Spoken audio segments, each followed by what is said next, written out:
Okay, all right.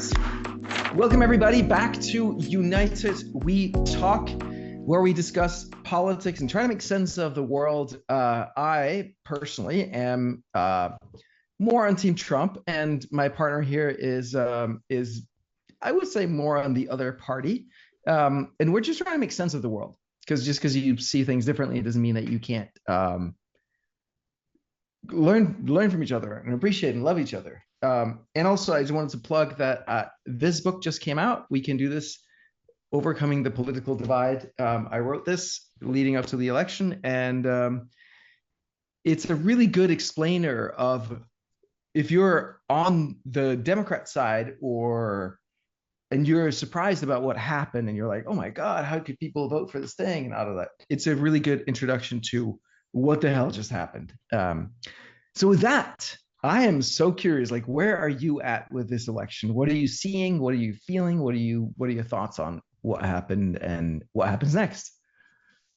Yeah. So first, want to just clarify that, yes, I'm very solidly on Team Harris, Team Democrat, Team not Trump. So you and I come to this conversation with very different bubbles. We've talked about that. Like, we get very different news. We have very different social circles, have very different opinion about things. And that's part of why I enjoy doing the conversation, is I really believe that it's important for people like you and I to be able to talk to each other like decent human beings, with respect and love and a desire to communicate across differences. So I appreciate that. I embracing for 4 years of a Trump presidency and all of the things that may entail. And I am feeling very determined to do whatever it is that I can personally do to support the people that I know that are doing work to ensure that our democracy stays strong, that we protect the people in our communities that are vulnerable, that we work for social justice in a time that is challenging for that. So feeling determined. Right. Yeah. That's awesome. I love that. I'm curious. So are those sort of, when you're saying you're bracing for Trump, you mentioned ensure democracy stays strong, protect vulnerable, social justice. Are those kind of three of the big fears around a Trump presidency? For me or for other for people? You. I mean, those are obviously the things that came top of mind. I would say that the concerns that I have, I don't want to use the word fears, because I'm not feeling scared, feeling determined. You just said bracing. What does that mean? Preparing, Yeah. like, there's sort of a feeling of like digging in my heels and like, okay. I thought we were going to elect somebody who believed in women's right to choose. I thought we were going to elect somebody who wasn't going to launch mass deportations, who wasn't going to target the media, but apparently we did not. So fuck it. We're going to have to fight it one by one. We're going to have to make sure that Elon Musk does not cut every single bit of discretionary spending in the budget. Okay. We'll figure out how to deal with that, All right. I mean, if he's going to cut $2 million out of the budget, where is that going to come from? There's not even 2 million in discretionary spending. 2 trillion, I'm assuming we're talking. Oh yeah, whatever it is, billion, trillion, million. I don't know, some ginormous number. Yeah. Thank you. Trillion. Yes.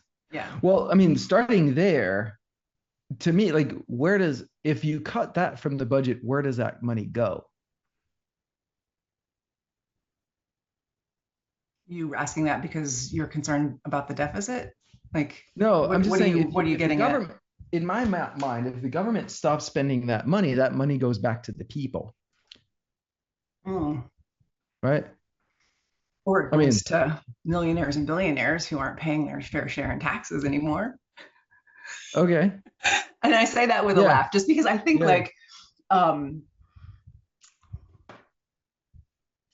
for me, the question really is about, what do we stop doing as a country? If we stop spending the money that we're currently spending on social programs, for example, food stamps. We stop spending the money on food stamps. How do the people who only feed their kids with food stamps, how do those people survive? Like that's where I approach it. That's where I want to come in. Yeah. And I think that's definitely a concern of mine as well. The thing, and there has to be a transition period, some kind of sort of process for that. But the more I started looking into this, the more I realized that you cannot have a welfare program without it having negative incentives. Right. Like, I mean, I think that there's that concern, right? But like, well, go ahead. Sorry. No, with food stamps, I actually read about it in the book, and I forget the numbers, but there's you can earn up to a certain amount, and you can have savings up to a certain amount in order to qualify for them. So what that does is it creates an incentive for people to make sure they earn less than that and have less than that in savings, which isn't good for them long term. And I'm not saying, like, of course it doesn't influence everybody, but there is that incentive that encourages people to stay in a situation that nobody wants them to stay in. And that's the complicating factor, is that that's not a situation anybody wants to be in, right? Like, well, very few people. Like most people who would look at that and they're like, okay, well, if I take on extra hours at work, I'm going to go over the amount that I can earn for food stamps. So it's going to be reduced by food stamps. So what do? Do I take the extra hours, or do I take the food stamps? Like that becomes the dilemma. Nobody wants to be living that close to the poverty line. Like that's not a good situation, right? So how do we create a social safety net that doesn't include that disincentive, or that doesn't put people in that bind, right? Like, is it a minimum income situation where, like, we don't call it food stamps, we don't call it all these other things, we just say every single person who is a citizen of the United States gets this much money, and then you can earn as much as you want after that, go for it, but nobody will have less than X dollars per month. Right. And the question is, to me, is I would hope that every normal person, like they're not, severely disabled or drug addict or whatever it is, every normal person would be able to hold a job that would earn them enough money to pay for food. Sure. But like where I live, there are very few jobs here that pay enough money for people to survive in. And like, I know a lot of people who drive an hour and a half to the nearest big city in order to make more than minimum wage and to be able to feed their families a decent, have a decent income. So it's not true that those jobs exist currently. No. So then that begs the question, who creates jobs? Right. Lots of people, companies, nonprofits, government. Yeah. But like, I think part of why Trump won, honestly, is because there are a lot of people who are struggling financially and don't see a way forward. And that's been true for a long time. And they blame the incumbent administration because it's the incumbent administration. Okay. I'm not saying that's the whole story. I'm just saying that's how some people have understood the situation. So how do we as people, both of us who care about the ability of everyone to be able to make a living and who want them to be contributing to the economy, who want to see the United States grow and develop more skills and be able to compete globally. Like we have all of those wishes in common, you and I. So how do we approach that and create a system where, the guy down the street who's got no college education and very few technical computer skills and struggles to put gas in his truck and is aging and can no longer do the kind of physical work that he was doing before, his knees and his body, they're giving out, right? What is he supposed to do to be able to move forward? Yeah. And that's a problem nobody's talking about. Nobody's trying to solve that problem. Trump is not trying to solve that problem. He does not care about the guy down the street. Maybe I don't know. I can't put words into Trump's mouth, but that's not something anybody's talking about, right? Yeah. Yeah. Nobody's solving that problem. It's a great example because, like, why is this person so sick, right? Like, why is he in this situation in the first place? So we've got the whole quote unquote health, quote unquote care system that's he's not balloons. No, he's not sick. What do you mean? Oh, you said his knees are giving out, or what was it? Oh yeah, like in my hypothetical, I mean, this is a Yeah. person that I know, but in this like example, he's somebody who's been working a blue collar labor job for a long Hmm. time, and that means he has been, you know, doing things that cause his knees to suffer, right? Like he's putting his knees down on roofs and concrete Yeah. floors and like Okay. doing a All lot of right. physical work. He's been under Understood. strain. It's like repetitive strain injury I because he's see. working really long hours to try to make Right. enough money to feed his kids, you know? Yeah. Yeah. So I think I mean, there's bound to be a transition that needs to be figured out, and maybe a person like that is, I don't know, given some sort of money or something to survive, or maybe there's a retraining process into something else that makes sense. Like my dream, like I lived in India for a year, and one of the things that Mm-hmm. fascinated me was that if you own an iron and an ironing board, you have a business, right? Like Mm-hmm. you open shop and people come with their shirts and you iron in for like 10 rupees a piece or something, and you've got a business. Like business is not doesn't have to be this big ass complicated thing where there's a lot of like, if taxes are way lower, people have more money to spend, there's less regulation, and people can open some sort of shop and do some sort of business, and that takes care of it. Like that to me is much better than being on some sort of welfare entitlement pay or something, right? Sure. I think that's why I come down to the universal basic income idea over and over again. And I didn't like really prepare to dig into that Right. with you, but it's something I would love to talk about. Like, is that something that people on both sides of the aisle in the United States could find a way to get behind? Because it solves a lot of that problem of how do you make sure that keeping people out of crisis and enabling them to do things that are like reskilling, that are opening businesses, that are other things, because um, Yeah. is the basics are taken care of, you know? Yeah. Um, I mean, I couldn't open a business here with an ironing board and a iron, right? There's nobody here who wants me to iron their shirts for them. And even if they did, it would be a pittance. I see lots of people opening small businesses around me, lots and Hmm. lots and lots of people, but they struggle to make enough money to have that be meaningful, you know? Yeah. Yeah. So, But if we cut taxes by 90% and we cut the regulatory burden and compliance and all that stuff by 90%, that opens up a lot of possibility, right? More people have more money to spend with this local business, and the business owner has less, burden to deal with in doing their business. but what do we lose that those taxes used to pay for? Because Yeah. nobody's trying to take it from the military, right? I Which is the think, single biggest chunk of well, lowest I would tax. definitely, I mean, there's a lot to take from the military for sure. Too, I would definitely cut there also. And we can talk about that. But I think the main point is, I think the vast majority of the money that the government spends makes things worse. So if the government, even if the government taxed the same, but just stopped spending the money and started just paying down the debt, like that would be a lot better. Right. It's like most of the money the government spends actually makes the very problem they're trying to solve worse, and then has Yeah. all kinds of side effects that also are bad.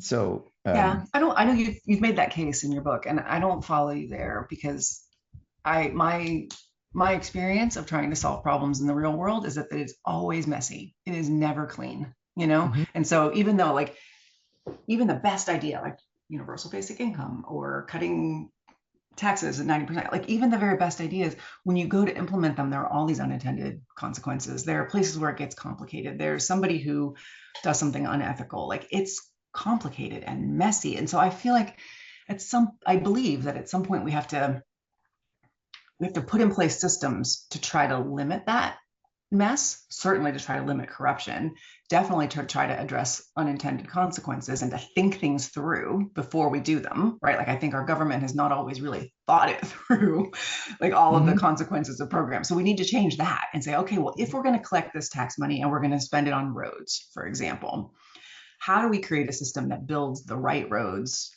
in a cost-effective way? We're not repaving the same things over and over again. We are, reinforcing our bridge infrastructure in the places where it needs to be reinforced. Like it's complicated. So like you Yeah. say, it makes it worse, but like you can't stop repairing the bridges. No, I think roads and bridges are probably one of the few places where it's probably decent. I'm sure there's some fat to cut. I'm sure there's some like kickbacks or corruption or like, whatever kind of deals. But I think in most of the government programs, I think are counterproductive. That would be my argument.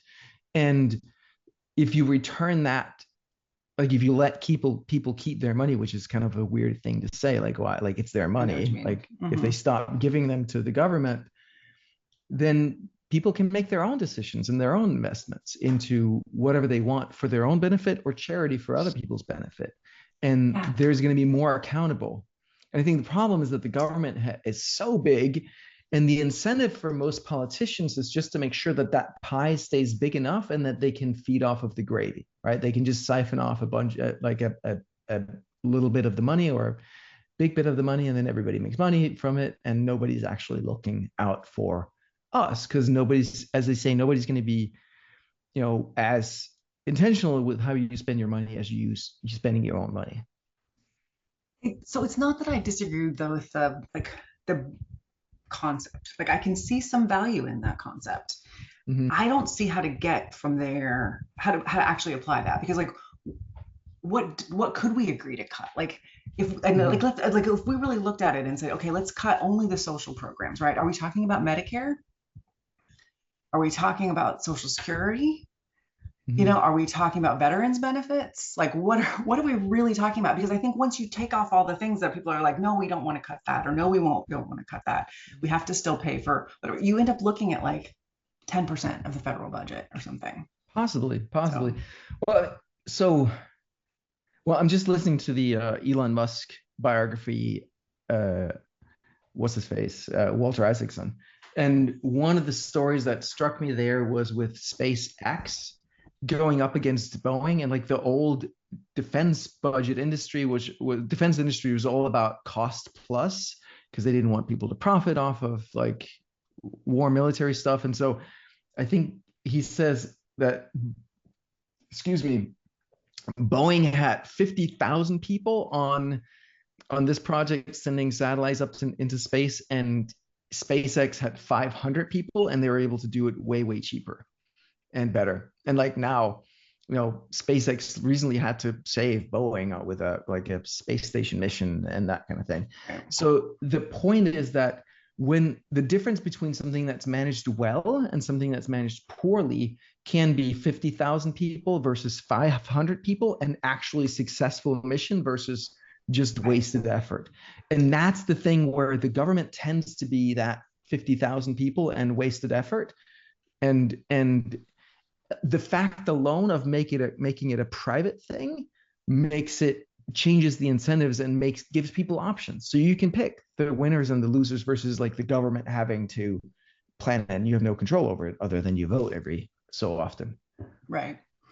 Yeah, it's interesting. I think because what you're essentially saying there is because some people have the opportunity to profit off of that. And I'm not saying that's necessarily bad, but like because a few individuals have the ability to profit off of that program, they are incentivized to manage it more tightly and therefore save money for the government, or like that it costs less overall because they get to keep that money. Like that money doesn't go back to the people in that scenario. Yeah. Well, I would say differently, right? So it's not a few people get to profit. In many cases, it's many people, right? Like there's investors and there's employees that have stock, and there's lots of people who have skin in the game. And the really important part about private enterprise is that it's not just the profit, it's also the loss, right? You try something and it fails, you own the loss. So there's a strong incentive for the owners, but there's also like the competitive pressure then of, if there is a competitive market, you try to save money and do better so that you can win a greater market share, so you can do better for your customers. None of these incentives exist in government. Amazon works a lot better than DMV, A lot better than what? The DMV. The Department of Motor Vehicles? Okay. Yeah. Interesting. Yeah.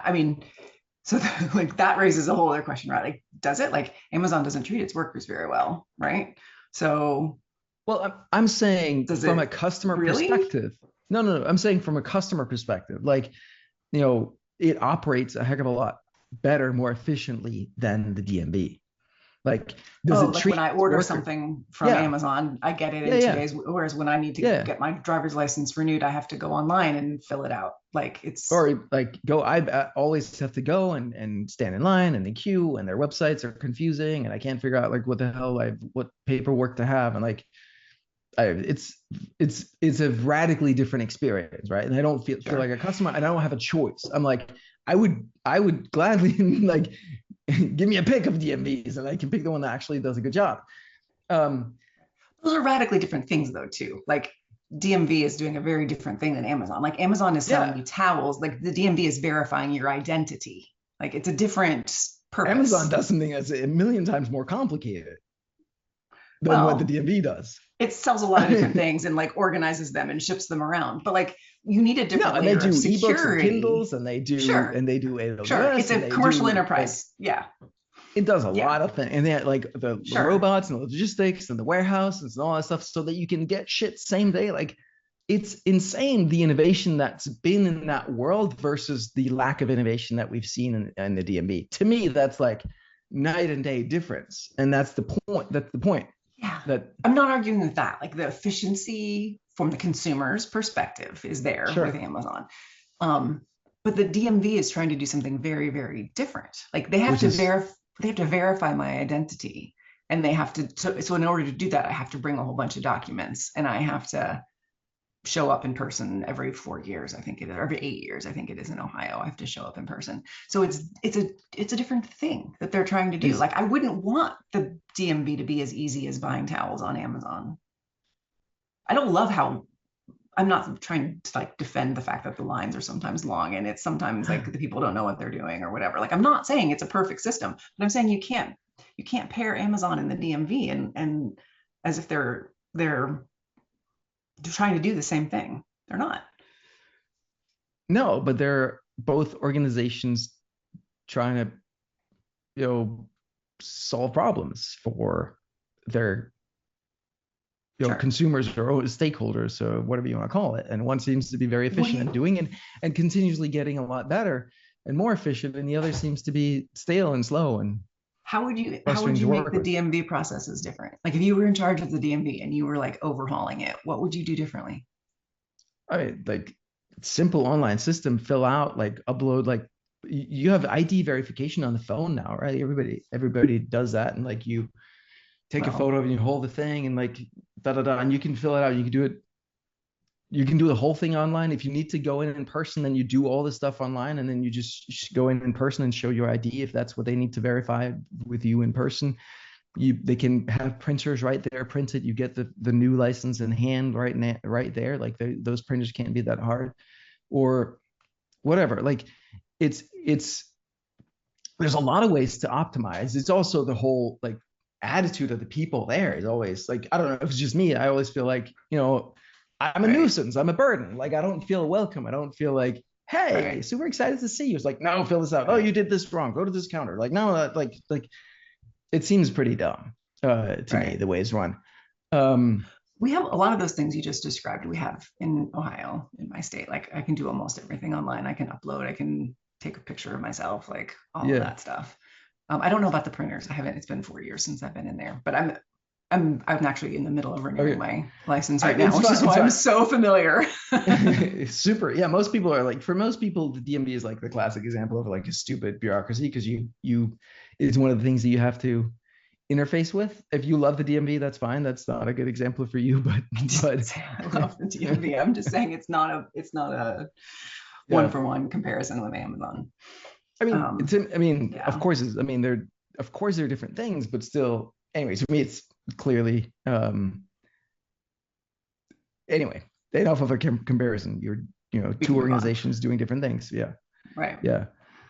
So, um, so I think, yeah, going back, we were like, well, what do we do from here to there? Because, I mean, if the vision is like way less government spending, way less government, period, right? And how do we how do we get from here to there? Is that kind of the question? I mean, I'm not sure. Like, I'm not sure I would say way less government spending. I think what I would be interested in is like, how do we like?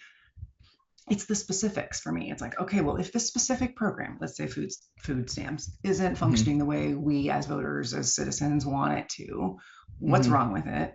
And what are the changes that need to be made? Does it need to be a different kind of system? Does it need to have different regulations? Does it need to have fewer regulations? Does it need to have like, what is it that would make that federal spending and state spending create the result that we want? So for me, it's really in the details, and I know that that's not your favorite place to be. No, I mean, I think you have to look at details, of course. Yeah. But there's a difference between saying there's like here's the vision, and yes, we'll have to look at all the details to figure out how to get there.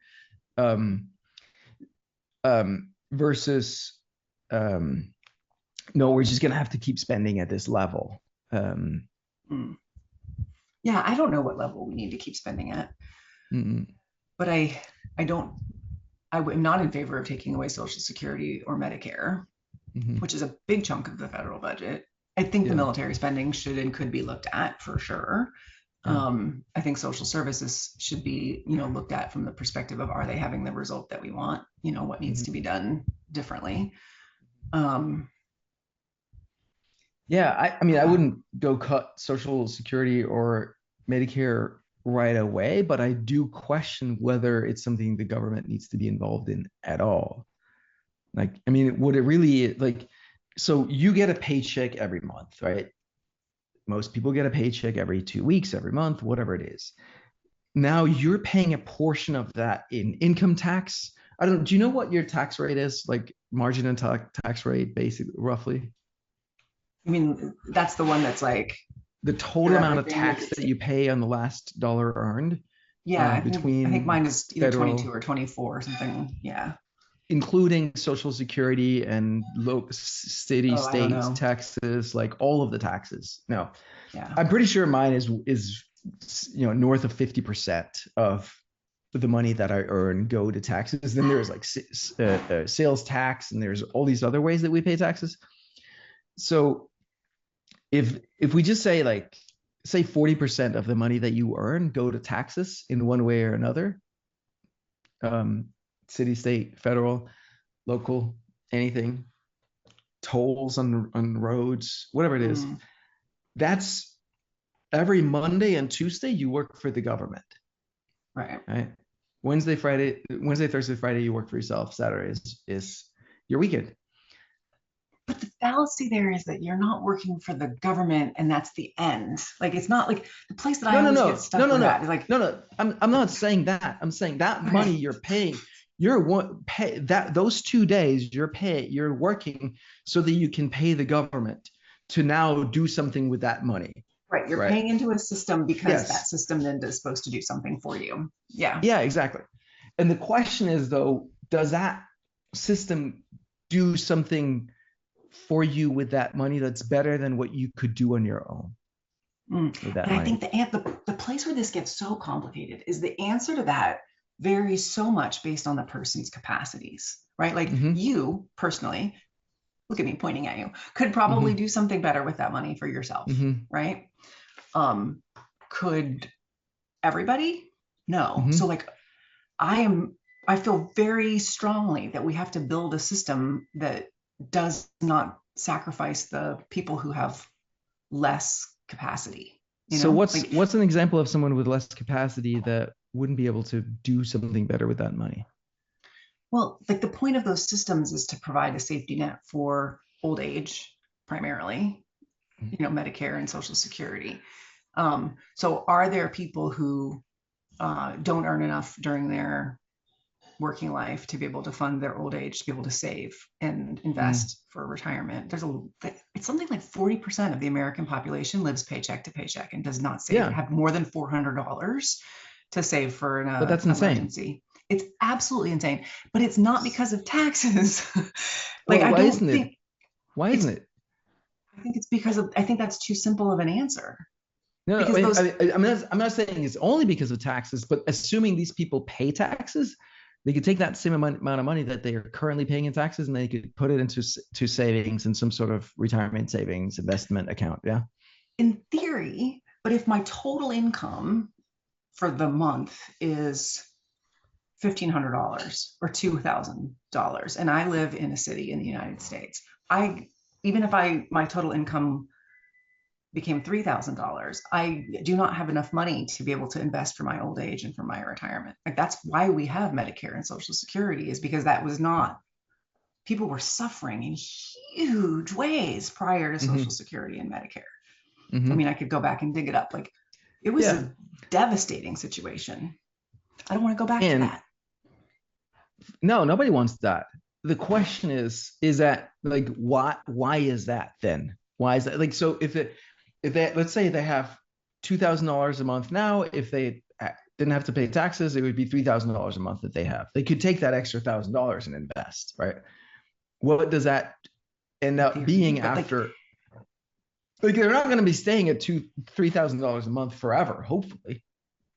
Like, that's the whole game, is that you get a job and you learn some skills and you get better, and over time you earn more. Well, even if they didn't, the question is, what does that $1,000 a month end up with compound interest? What does that end up being after, say, 50 years or something? Right, it would be huge. But like, the place where it doesn't work is if on $2,000 I am not surviving effectively. On $3,000, I am going to be using that money to survive better, right? Like, I'm going to get a better apartment. I'm going to buy clothes because I haven't bought clothes in 3 years. I'm going to. Then it's on you. So that's on you, though. So you're saying it's better that someone steals that money from you and forces that into some kind of savings, because you're gonna fuck yourself. If you have the money, you're gonna fuck yourself over. No, that's not what I'm saying. I'm not saying that people make bad choices. I'm saying that they're living under circumstances that are intense. They have a lot of pressure on them. So it's like somebody who has not enough money to survive effectively, like in a way where they have peace of mind. But the hypothetical example is that they're currently surviving on 2,000. We're giving them an extra 1,000 and encouraging them to save that money or invest it. They could invest it in self-education or something else that makes them, that increases their earning capacity over their lifetime. And like, in my mind, we should be educating people to make wise investment decisions. And if they don't, it's on them. Sure. But like, so, and then we can have private charities and churches and whatever that can help people who made bad choices. We all make bad choices, right? We never do. Like, we all know that we should eat healthier and work out more than we do and save more than we do. And like, that's human nature. But in my mind, in my mind, I would rather educate people and then make that a personal responsibility, and then have a private charities that can step in and help people out in that situation, rather than a government system where there's going to be perverse incentives and there's going to be waste. But the reason, so I hear what you're saying, and I think I would be curious to know about the effectiveness of programs like that in the past, because I think those some of those changes have happened, have been attempted. Has it worked? How do you do that kind of education in a way that it actually works? But my other question is, like, your incentive for doing that is because you feel like as a taxpayer, you're paying too much in taxes, right? It's painful. I don't love paying taxes. Nobody loves, like, at the end of the year being like, well, shit, there goes a whole bunch of money that I have to pay. So your incentive for doing that is to have more control over the money that you've earned, and to pay less in taxes. So it's essentially saying, I, as somebody who makes a lot of money and has a lot of capacity, want more control over my own money. And this other group of people are going to have to figure out how to survive and they have to learn whole new skills, and they're going to have to do something totally different. It feels very inequitable. I don't want this for me. I want this for the betterment of everybody. Because if we do this, then what's going to happen is, like, right now we've had GDP growth of 2 to 3% a year, and a lot of that lately has been government spending. what I think we could see is a return to massive innovation in all kinds of industries, including healthcare and even military, like aviation, airlines. What the fuck? Nothing interesting has happened there for so long. Like there's lots of industries that are ripe for more innovation. We could have that happen. We could have lots of little pop-up shops and services available to people. It would create so much more life, and the economy just grows by not 2 to 3% a year, but like 10% a year. Like massive growth in standard of living for everybody. We can have literally a new golden age that would like sweep everybody up with them, like a rising tide and all that stuff. Yeah, that's the vision that I have. It's not for me personally. I'll be fine. Like it's just like, it pains me to pay money into a corrupt system where I know our people are stealing the money and spending on shit that makes life worse for a bunch of people, and that makes me sad, and a little infuriated. But no, it's really for the mass of everybody. Like I don't want to see people suffer, and so many people are suffering right now. Like so many people, you see like all these, when I go upstate, you see all these like main streets that are kind of half dead. And you see a lot of people rurally that just don't have a lot, and they're struggling. And meanwhile, the government has printed like trillions and trillions of dollars, and imported 10 to 20 million. What is it, 15, 20 million people or something? I forget the number, but like let's say conservatively 10 million people over the current administration, and giving all of those migrants money. It was like where local and putting them up in hotels. Like I was reading that a fifth of the hotels in New York City are used for migrant shelters right now, where like meanwhile there are Americans that are homeless and struggling. So I want this for the betterment of everybody's lives. Got it. I believe you. Like I know you, and I know that you do want the betterment of people's lives. The place that is so challenging is always that place of like getting from here to there without causing massive harm in the process, right? So like what would you stop funding that the federal government currently funds in order to have some money to use for innovation? And I'm not saying you should answer it right now, but like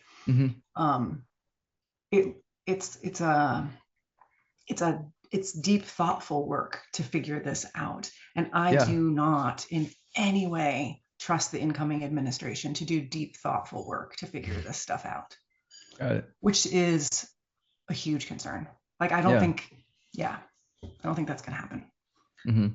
So I think things are going to get worse economically in the U.S. for the bottom 50% of income earners.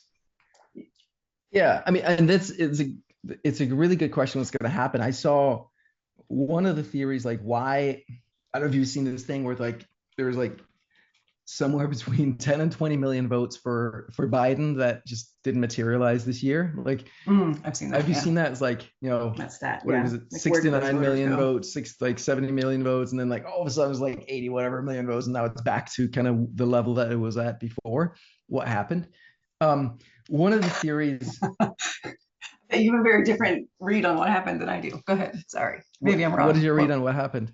No. I interrupted you. Sorry. Yeah. No. So I mean, the question is like, my read obviously is that they were printing ballots like crazy in 2020 and this year, either because of Trump's and Lara Trump's counteroffensive with lawyers and making sure like they couldn't get away with it this year, or because they recognized that his lead was too big for them to rig it, or whether it was the other explanation I've seen is like, well, the economy is heading into a very, very shitty place, and so they're like, all right, let Trump have this crap, and then he can be there. We're just gonna dump everything on him. He's gonna be to blame for, massive economic meltdown, and then like, we can come back in 4 years and claim to be the ones that clean it up. The point of that whole so different, like such a different world you live in than mine. But go ahead. Yeah. The point of that story. Yeah. The point of the story is that I think the reality is that the economy is really in the fucking shitters. It's in a terrible place. Like the debt and the interest on the debt is what is it, like $1 trillion a year? Like it's significant. Yeah. It's really high. And with the interest this high, and as debt comes up for refinancing, every time that happens, it comes up at the higher interest rate, which makes it worse and worse.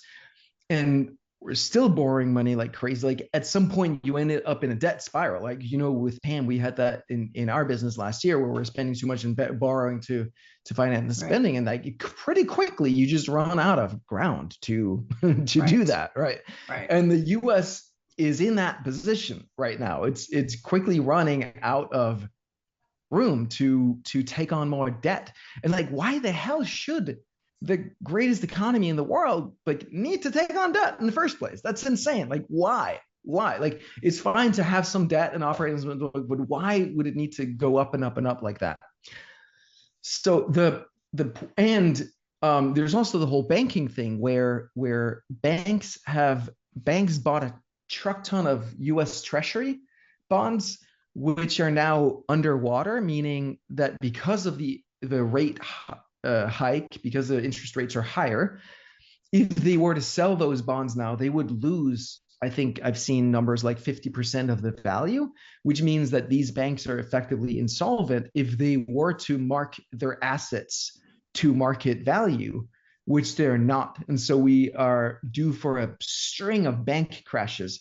Most commercial real estate is underwater, as they do 7-year leases or mortgages at the most, is what I understand. And as they come up for refinancing, those interests are going to be way higher, and then it's going to be more expensive than what they can get in rent, combined with work from home and all that stuff. So we are possibly due for a major meltdown of the economy. The whole point of this story for me is, like, I think pain is inevitable. Like, if we don't do drastic cutting, people are going to be in real trouble, real fucking trouble. There's no way to make this like blissful and happy for everybody. I just don't see that. I don't want anybody to suffer, and I'm all for mitigating as much suffering as we can. But in a country with 30 some million people, where 49% of them derive some or all their income from the government, there are going to be some people in the process that are going to be that are going to suffer some consequences. But hopefully, like, the goal would be to put so much money back into the pockets of individuals, of private citizens, and grow the economy so much through innovation and increase productivity, that there would be enough private money and enough individuals like you and I who would be like, yeah, I'm happy to chip in to some sort of private fund that helps people that are left out and troubled. And I would so much rather see that being done privately than another government program. Interesting. So you've said a whole lot of things that I don't follow you on or don't agree with you on. But so just to come to the very last point, I can see why you would prefer to have that done privately. I don't trust private any more than I trust government. Like, so to me, it just seems like a whole lot of pain just to take it from one challenging situation into another challenging situation. Like, it's not just because it's privatized doesn't mean it's somehow going to be completely ethical and completely uncorrupt. I mean, that's clearly not true. That private companies are pure. Like, the difference is that you as a consumer have choice, right? So if you're contributing to a charity, you can choose to contribute to one that you believe is doing a good job. There's competition. Whereas when it's government, there's always a monopoly. You don't have a choice. But what I do have is a voice. Like, I can push against that system. Like, I can go to the local commission meetings and say what I have to say about how a welfare office, it's not called that anymore, but how it runs. Yeah. Like, it's a different, they're accountable in a different way. To me, that's way weaker than just saying, hey, I'm not going to support you anymore. Let me support this other place, or I'm going to start a competitor myself because this is just too bad, too dumb. Sure. No, I can see that, but I don't think it's that takes effect right now. If I switch from one provider to another one, that's a choice I can make right now. Right. Yeah. Like looking at internet companies, for example, right? Like, do I like my internet company? Do I want another one? I don't have choice, not meaningful choice. I think you don't even in New York City have terribly meaningful choice. No, and I think that's because So of government regulation. That's because there's too much collusion between corporate and government, in my mind. And so I want to investigate, how do we encourage more competition? What are all the industries that are stale, where there's, quasi monopoly or actual monopoly? How do we incentivize? How do we get more people to start businesses there and compete and offer better services? Yeah, I think that would be fascinating. I think that's totally interesting. I think there's no reason why we couldn't be doing that right now. Like, I don't know that the government is preventing that. I think people aren't interested in that, like, as a group. No, I think the government is, like, in a lot of cases, there's licensing rules, or there's special regulations. I think it's one of the favorite things that big organizations do, is that they have lobbyists that write laws that create loopholes that are good for them, and things that make it harder for startups to encroach in the competition, and they play different games. I remember, this is just a simple little example, but back in the day, Richard Branson decided to make a cola, and there was like Virgin Cola, and it was one of his ventures that didn't go anywhere. But I remember how it was on the market in the supermarket in Denmark, but then very quickly it got squeezed out, because one of the big providers there, Carlsberg, they were saying, hey, if you sell this, we are not going to sell you any of our products. And so the supermarkets had to stop selling that. And I think something like that should be absolutely legal. Which is I would agree. That's an interesting example of a bigger company doing something to keep out innovation, because they want to maintain their market share. And that's what they do. The government not having effective regulations in place to prevent that, right? Yeah. So that's a place where you need government regulation to say, no, that's not allowed. Yeah, we need government regulation to set some fair rules of the game, right? So this is how the game is played, and then, may the best player win, or may 1,000 flowers bloom, right? Right. But we don't. Yeah. We want to limit the regulation to the things that are actually helpful, and get rid of stuff that's not. Mm-hmm. Yeah. Yeah. And that's obviously going to be a discussion, right? And people are going to have different opinions, and that's totally fine. Right. Yeah. There's something else that I would love to actually talk about, if you're up for it, which is same. So I have other things I want to talk about too, but you go first. The whole family constellation thing. I know I've told you about it a little bit before, but it's brought up several things that are super relevant for politics. Okay. Which is so when it comes to the history of slavery, and specifically reparations, my instinct has been to say, well, like, we all had shit that happened in our past, and there's no point in someone who was never a slave to get money from someone who never had slaves. Like, it seemed kind of crazy. So what it's made me realize, for me personally, for example, my mom had a stillborn baby before my older brother, and whenever I dig into that, I can see how much I'm entangled with that person, that brother that never got to live. It was a boy. You know that it was a brother? It was a boy. Yeah. He was 8. Okay. He got to 18 months, and then he passed, and he was born through the womb. 18 months? 18 weeks. 8 months. 8 months. Sorry. 8 months. 18, 18, wow. 8 months. Wow. Yeah. And then died, and then was birthed through the womb. My father buried him. My mom never saw him. And it wasn't, it was not a secret, but it wasn't, something that was spoken about a lot. But I can see now how this has impacted me in so many ways. Of like, I have this deep feeling that like I don't matter, and I'm worthless, and like my self-worth is like negative $1 billion or something like that. It was like, where does that come from, and how does it keep popping up? And I can just feel how much there is to this. Like, I shouldn't be here because you didn't get to live. And kind of like giving that back and say, hey, I ask for your blessing so I can live fully. I'm sorry that we didn't get to meet here, but I'll come to where you are when it's my proper time, and things like that. And in the books I've read, I'm reading my 4th book on the topic right now. I'm obsessed. They talk about how whether it's stillborn or miscarriage, especially when it's the first pregnancy, if that child is not mourned properly, it can really drive the parent apart and create a separation there. And then again, the later children can have these entanglement with that kid. And so I'm seeing how, and like they talk about how things that happened, 7 generations back, maybe even 8 or 9 generations back, can have an impact today. Like if it wasn't acknowledged, if it was left unsaid, like someone who murdered someone or someone who was murdered or whatever it is, like until it's acknowledged, made conscious, and you give it back, it can still impact you.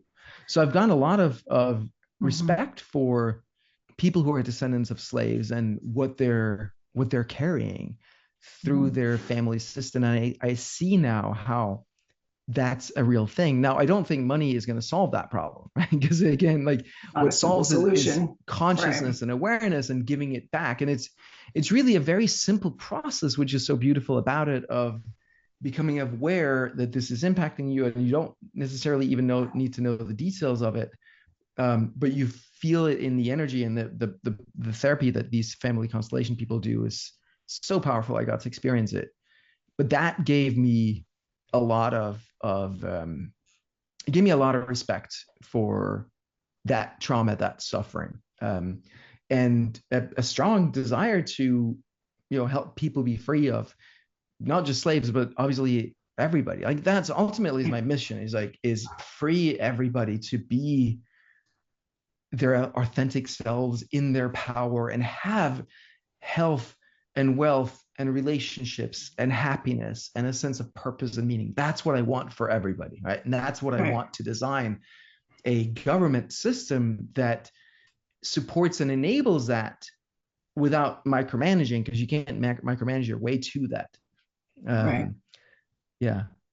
And the other piece there, go ahead, because I can keep talking. Well, I was just going to say there's something really powerful there about helping people to heal trauma that is either their own experiences or their family experiences or ancestral experiences. Like really what you're talking about there is healing trauma, however that trauma, however it is, and being able to understand the impact of that trauma. And it's really, I agree that we sometimes, I don't have a fully formed theory of this, but that we sometimes are carrying things that are not our own, like are not our personal own. They're cultural somehow, they're societal, they're familial, they're social, like all of those things, but we have learned them. We have absorbed them somehow. And that becoming free as people requires being able to let that, to see it and let it go. It can be very powerful. And it's the big revelation for me has been, I've done all this personal work for myself, but then when it's not mine, I can keep working on this shit for fucking ever and nothing's going to happen. Right. So how to let it go, or how to so recognizing that's yours. This is your pain, not mine. I give it back to you with love and respect. And it's just, it kind of is like, okay, now that circuit is closed and there's completion, there's healing. It's incredibly powerful. Yeah.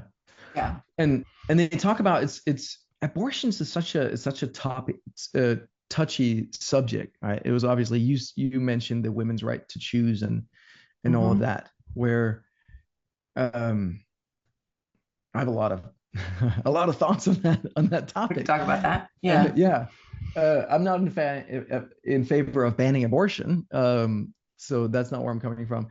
But definitely in favor of setting some limits on it. But there's a lot of talk in these books also about the cost of abortion, like that. Like again, it can create a lot of separations between mother and father if they're a couple and they choose to have an abortion, like that, and don't do the work to heal, right? Exactly. Like, I mean, I would say that those of us on the pro-choice side of that argument nobody is saying it's a choice anybody would want to make, or that it's a easy, like beautiful, like perfect. I mean, No, nobody is saying that. It's Mhm. absolutely a trauma. It's absolutely a crisis. Like, Mhm. it may be the best right thing, but Mhm. that doesn't mean that it doesn't come with pain. And so, like, Mhm. the piece of it is not for me. When you said that the other day on our team call, and for me, it's not necessarily like you can't prevent the stillbirth, you can't prevent the miscarriage, you can't prevent the abortion, but we can help people to see them as and be able to heal, to be able Mhm. to uh yeah, to handle the trauma of it. Yeah. Yeah. I mean, obviously you can prevent the abortion if you really wanted to, but Let's not go but there. I mean, you could. Yeah. I don't know that you could actually, but okay, we don't need, Yeah. that's I not mean, really some a people topic we still want to talk about. Yeah. some people are still going to do it, right? There was a time, but yeah, the what was it? Yeah, I mean, my I have a sister from my dad's first marriage, and if Hmm. abortion had been legal in Denmark, she probably wouldn't have been born, but it wasn't at the time, Right. But then by the time I rolled around, it was legal, and my mom considered having an abortion, and even her considering that has impacted me. Like when she Sure. told me that, did I tell you that story?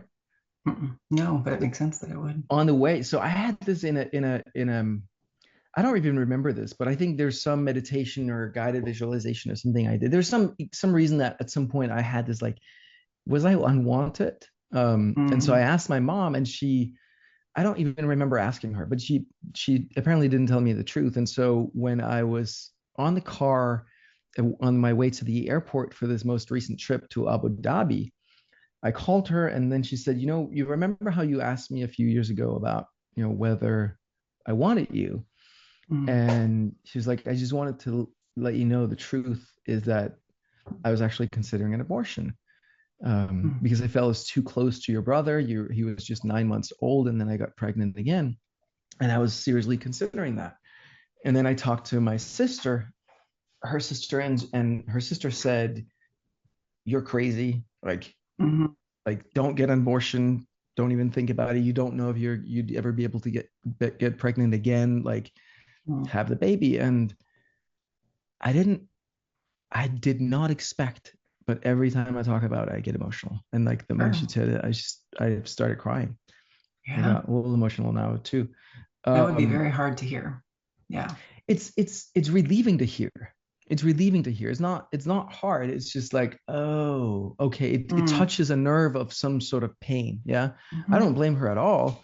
Hmm. But yeah, there is some pain there, clearly. And the point is just not about my mom. The point is like this, all of this stuff Mm. impacts the Hmm. the the the the fetus, the baby, the kid. Yeah. And there's nothing, it's not right or wrong or good or bad. It's just acknowledging Hmm. the cost. And some of the stuff that I see from the left is definitely like, yeah, just like have abortions like anytime, it's great. Like, and I think most Yeah. normal people would say, yeah, no, let's not do that. And yeah. I don't um see anybody saying that. I see, and I feel very strongly that it is not a governmental, not something the government should have any say in, any involvement in. That, like, if a person is pregnant, it is their choice whether or not to mhm, carry that fetus to term, because it is their life that is impacted by that choice. And for other reasons too, just pure bodily autonomy reasons, right? Like, my yeah. body, my choice. Which I realize is, but anyway, but I don't see anybody saying like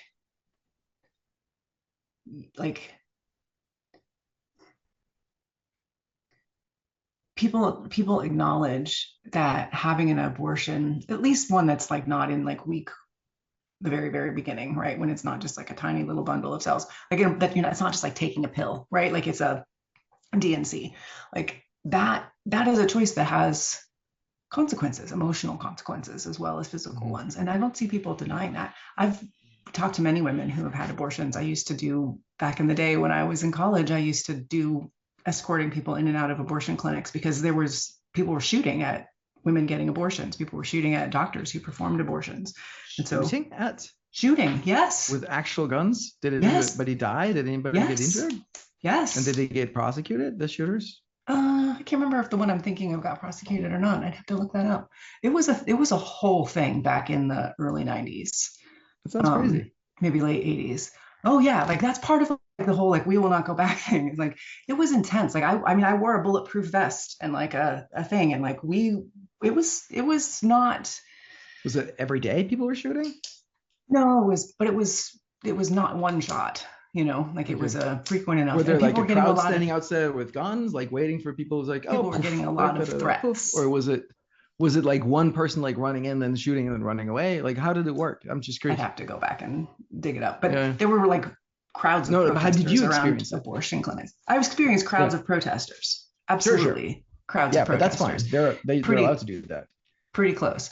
Yeah. But it's also very, so part of what we were doing as escorts was like trying to distract somebody from that, right? Like you're going to have a medical procedure that is traumatic, right? Or that is an intense situation to be in.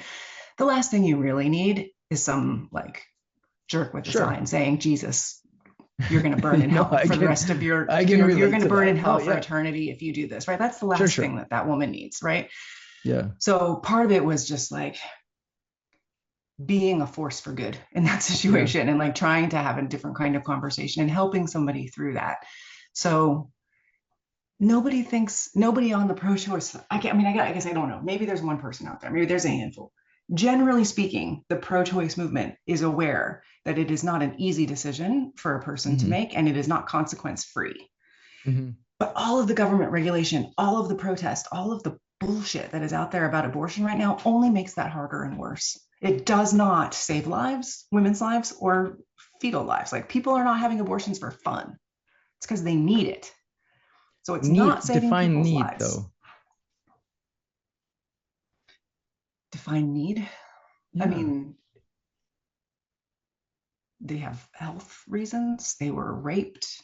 They have economic reasons. They have emotional reasons. So before abortion was legal, what happened? I mean, a lot of people died. Yeah.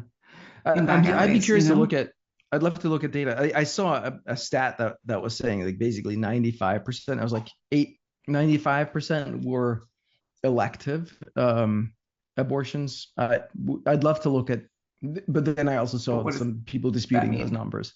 Yeah. No, but like it was not rape. It was not that there was anything wrong with the fetus. It was not that the mother's life was life or health was threatened in any way. It was like, I don't want to have the baby. It's not a good time. Like whatever. I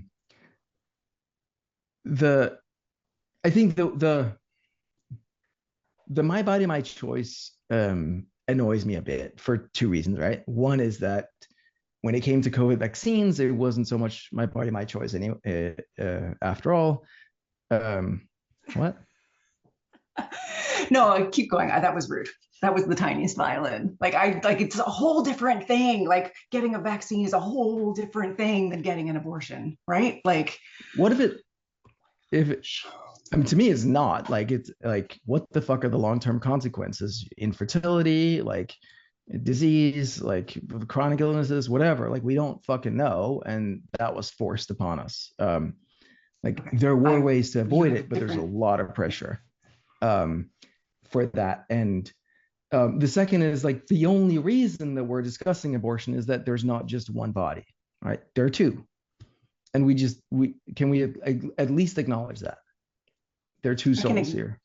I can totally acknowledge that there's a developing fetus. Yes, absolutely. Yeah. And at some point, whether at 50 years old or right, whether at 50 years old, whether at 10 years old, whether at 10 days or 0 days or 9 months or 6 months, or at some point, it's not like it's murder. At some point, right? If your child is 10 years old and you kill it, it's murder. So where is that moment in time where we say it's not, now it's murder and before it wasn't? And that's totally fine, but it's a conversation we need to be able to have. For sure, we need to be able to have that conversation. For me, it's like, when can that fetus survive on its own without my body? Yeah, and that's after one that point. It's a different conversation. But and that's a valid argument. I mean, that's a valid argument, but that's where we can have a conversation, right? And say, Mm-hmm. what do we want? And what I love about the whole Roe v. Wade thing is that now people can have that discussion on a state level, and it doesn't have to be that something that the federal government has to decide. That is something that I do not love about that, because there are states who have leaders who have passed some pretty draconian policies, and women are dying because they cannot get the miscarriage. They're having a miscarriage and they cannot get the D&C that they need to save their lives because the doctors are afraid of going to prison. What is D&C, by the way? That is happening. Dilation in curettage. It's like the scraping out of the uterus to remove the fetus. I was just seeing a clip from I think it was a Senate hearing saying that, other than maybe like one story in Ohio where there's someone who's getting actually indicted for something unrelated, there were no cases of that. But anyway, if that's an issue, then that's something that can be solved. Or deaths. No, I think it was a prosecution, but there's also like deaths. But that seems like, I mean, are we talking about 1 million people a year, 100,000, 10,000? Like, what are we talking about? And it seems like that's probably solvable. I mean, we could get into the nitty gritty. I don't have all the details, but I mean, I've heard of at least 3 cases of women who have died because they could not get an abortion. Like, they're in the hospital, they are bleeding out, they have a baby that they're in the middle of a miscarriage, and they're hemorrhaging, and the doctors are not saving their lives. That is unacceptable, and that's not a healthy. That is not an appropriate medical care for that woman. Sure. Yeah. Nobody. I don't think anybody wants mothers to die. So, but I don't know the details. Yeah. Let's fix that. And I get that, kind of circling back to where we started, as we're starting to wrap up. Like, I had hope that a Harris administration would fix that in some way. I have no hope that a Trump administration will fix that. They will make it worse. More women will die. That's not acceptable. So what are we going to do? Like, that's part of that, like, determination that I have, is that, okay, if that's what we're facing and we have to figure out another way to save women's lives, like, okay, we'll figure it out. More women will die when they aren't able to get medical care. Yeah. Medical care meaning abortion, or what are we talking about? Yeah, a medically necessary abortion. Yeah. What do you know how many states have implemented, like, what measures like that, and what kind of measures? Not off the top of my head. No. The ones I've heard about the most are southern states. Texas is the one that pops to mind. But I don't know all the details. I'd be curious. So one of my dreams, and we should probably just go ahead and do that, is create a website that has categories for each of these hot button topics, like abortion. And let's just like hire a researcher to figure out what the hell is the deal. Like, what is the argument? What's the reality? Find the best sources and just say, like, okay, this case here, what was the real thing? There's that case. What was the real thing? What's the number? Do we have numbers? Like, and just try to get at this, because otherwise we're just, like grasping at straws. And even to me, I don't want any, woman to die, period. I don't want any pregnant woman to die. I don't want any mother to die. I don't want the fetus to die either, or the baby to die if they can't, like, and I'm not saying ban abortions. That's not the team that I'm on at all. I think abortions are fine. I grew up in a country that around the time of my birth established abortion up to week 12, and then it's done. Nothing after week 12. I think that's a decent standard. And then I'm sure there's exceptions for, I don't know, it's just never been an issue. I'm sure there are exceptions beyond that, of course. But yeah, figuring out what is the what's the reality. I lost my train of thought here. Talking about the website with the facts, so that we actually have a place to collate that information. Yeah. What's the reality? But there's some other piece I wanted to add to that, but I forget what it is. But yeah, just get real about it. Yeah, because I think there's probably pretty. Oh yeah, no. Okay, so here's the point. Because I think with what I hope that a Trump administration is going to do with boosting the economy and with innovation and productivity and all of that, and what RFK is going to do in cleaning up the corrupt healthcare industry, I think we're going to see millions fewer women die through those measures. And so I'm very much in favor of women not dying. I am sure you are. I'm absolutely in favor of women not dying. I do not trust RFK to make good decisions. What makes you not trust him? Ends. We do not have enough time for that conversation right now. And I also I also don't think the economy is going to get better anytime soon. I think the economy has been getting better. I think you and I disagree about this. I think they've been printing money, but that's not an economy getting better. So I think people's lives money into the system. People's lives have been inflation has been going down. We've managed to get through a COVID pandemic without massive inflation afterwards.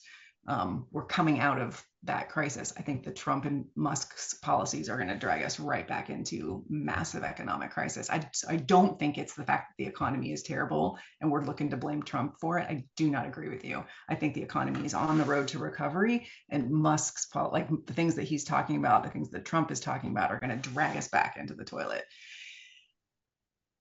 And we're going to have to figure out how to deal with it so that it doesn't hurt. So that we can try to prevent the worst of that from happening. Mm-hmm. So I'm not optimistic. I'm glad you are. I hope that we can find our way forward as a country, and so that we can make good decisions. But I am not optimistic that the people we are electing are going to do that. So wait, the people we're electing are going to do what? The Republicans that we've just elected into office, both in the Senate and presidential, and all the people that they're going to hire to work for them are going to put in place solid economic and health policies. You don't expect them to do that? I do not expect them to do that. No. What do you think about the Epstein list? Hang on. If they do fire all the civil servants that they're talking about firing, I think we'll have a whole other set of crises on our hands. So in what way? Like joblessness or? Yeah, I mean, it's a joblessness, sure, but also let's take a pool of 100 people and assume that half of those jobs aren't necessary. If you fire all of them, we've got a problem. I don't assume that half of those jobs aren't necessary to begin with, but even if I did, then you fire the people who are doing the work that's important, like to regulate emissions, to make sure that people who get money to run our hospitals are behaving in ethical ways. If all of that regulation goes away because we've gotten rid of all of those civil servants are just another word for people that doing the jobs of government regulation. So I don't know. It looks pretty risky from where I sit. Yeah. We'll see how that plays out. What do you think about the Epstein list? What do I think about the Epstein list? What do you mean? Are you in favor of releasing the Epstein list so we can all see who his clients were? Sure. Why not? Yeah, I agree. I mean, yeah. Same with Diddy. Yeah. If people are behaving in ways if people are sexually assaulting other people, and we can prove that. I'm not really in favor of what's called doxing people. Right. I don't rumors and innuendo. No. If it's rumors and innuendo, no, I'm not interested in that. If we've got if I don't know much about it. I don't pay a lot of attention to that. But if there's a list of Diddy kept a list of these are the people who raped other people, and he has videotape of it. Going to testify to that. Oh, he has videotape. That was both Epstein and Diddy. That was their whole business, was videotaping people having sex with people they shouldn't have sex with. Yeah. Yeah, absolutely. That's not okay. If people are, I mean, again, if it's consensual, that's one thing. If it's not consensual, it's another thing. Yeah, so. I think we're talking mostly underage and drug people. Yep, then that's not okay. That's sexual assault and it should be prosecuted no matter who did it. Great. Yeah, I hope it'll happen real soon. Sure. Great. Yeah. Yeah. It's been fun, Calvin. All right. With that, it's a wrap.